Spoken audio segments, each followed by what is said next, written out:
Terceiro ponto. Você quer apenas ver ou viver para a glória do Pai?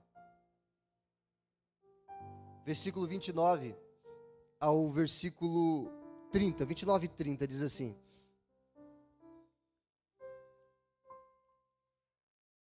quando a multidão ouviu a voz, alguns pensaram que era um trovão, enquanto outros afirmavam que um anjo havia falado com ele. Então Jesus lhes disse: a voz foi por causa de vocês e não por minha causa. Aquela voz gloriosa falou do céu. O próprio Pai falando, a glória de Deus se manifestando. Os gregos queriam vir ver, mas aí a pergunta para nós nessa manhã é: você quer apenas ver ou você quer viver para a glória do Pai? As pessoas que desejavam apenas ver Jesus nunca saberão o que é viver para a glória do Pai. Qual é o propósito da sua vida? Qual é o propósito da sua vida? Uma vida sem propósito é uma vida insignificante. Eu estava ouvindo alguém falar sobre propósito ontem. Alguém que até algum tempo atrás era alguém que questionava muito sobre Deus. Alguém famoso, e teve uma experiência de fundo de poço. Então ele disse que começou a pensar mais sobre o relacionamento com Deus. E ele disse assim sobre propósito: se Deus não existe, qual é o propósito da vida? Se Deus não existe, qual é o propósito da vida? Jesus viveu e vive para a glória do Pai. Esse era o propósito dele. Qual é o seu propósito? Jesus viveu e vive para a glória do Pai. Esse era o propósito dele. Qual é o seu propósito? Eu estou vivendo para a minha glória, estou vivendo para o meu louvor, eu vivo para construir a minha vida, que vai terminar um dia, aqui nessa existência. Alguém disse ontem à noite, assim para mim: a verdadeira vida começa depois da morte. E eu disse: é verdade. Agora, a vida começa depois da morte quando você vive para Deus. Se você vive separado de Deus, a vida após a morte, ela também é separada de Deus. A vida após a morte é o reflexo da vida que você escolheu viver aqui. Se você vive para a glória do Pai aqui, você vai viver na glória do Pai lá. Se você não vive para a glória do Pai aqui, então você não viverá na glória do Pai no pós-vida. Isso é muito sério e nos leva ao quarto ponto da mensagem. No versículo de número 31 diz assim: chegou a hora de julgar o mundo, agora o governante deste mundo será expulso. A pergunta para você é, no ponto 4, ver ou se preparar?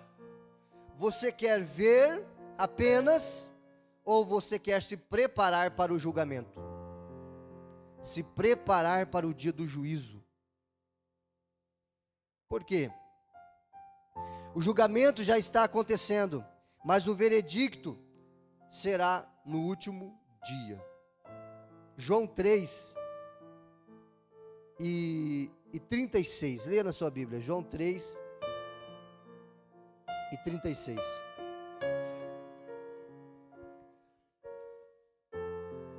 Diz assim: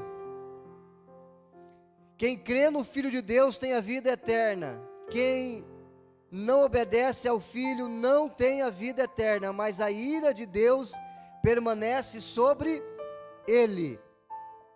Versículo 18, 3 de João, versículo 18: não há condenação alguma para quem crê nele, mas quem não crê nele já está condenado, por não crer no Filho único de Deus. O que é que a gente aprende aqui? Que o julgamento já está acontecendo. Quem não crê já foi julgado. Quem crê está livre do julgamento. No último dia ouviremos o veredicto: apartai-vos de mim, vós que praticais a iniquidade. E aqueles que confiaram em Jesus, vinde benditos do meu Pai, e possuir por herança o reino que vos está preparado desde a fundação do mundo. Você quer apenas ver ou se preparar para o julgamento? A condenação será baseada na oportunidade. 3:19 de João.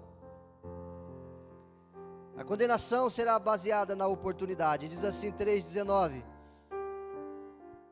A condenação se baseia nisto: a luz de Deus veio ao mundo, mas as pessoas amaram mais a escuridão que a luz, porque os seus atos eram maus. Quem é a luz? Quem é a luz, irmãos? Jesus é a luz. A luz veio ao mundo, mas os homens, a humanidade, amaram mais as trevas do que a luz. E você? E eu? E nós? Amamos a luz? Amamos a verdade? O caminho, a verdade e a vida? Quando a luz expõe o nosso estilo de vida, qual é a nossa reação? Quando a verdade expõe os nossos erros, qual é a nossa reação? Quando a verdade expõe as nossas más escolhas, qual é a nossa reação? Você está disposto a mudar diante da luz ou permanecer nas trevas? Você quer apenas ver ou se preparar para o julgamento? Último ponto, nós terminamos. Versículo 27, diz assim o 27. Agora minha alma está angustiada. Acaso devorar, Pai, salva-me desta hora? Mas foi exatamente por esse motivo que eu vim. Pai, glorifica teu nome. Jesus disse para os discípulos: eu devorar para que essa hora passe. Está falando de todo o processo que ele iria passar, a morte de cruz e a separação do Pai, principalmente. Versículo 32 e 34 ao 34, ele diz: e quando eu for levantado na terra, atrairei todos a mim, todos os eleitos de Deus. Ele disse isso para indicar como morreria. A multidão disse: entendemos pelas escrituras que o Cristo viveria para sempre. Como pode dizer o Filho do Homem morrerá? Afinal, quem é esse Filho do Homem? A pergunta para você é: você quer apenas ver ou entender? Entender o quê? Você quer apenas ver ou entender a cruz?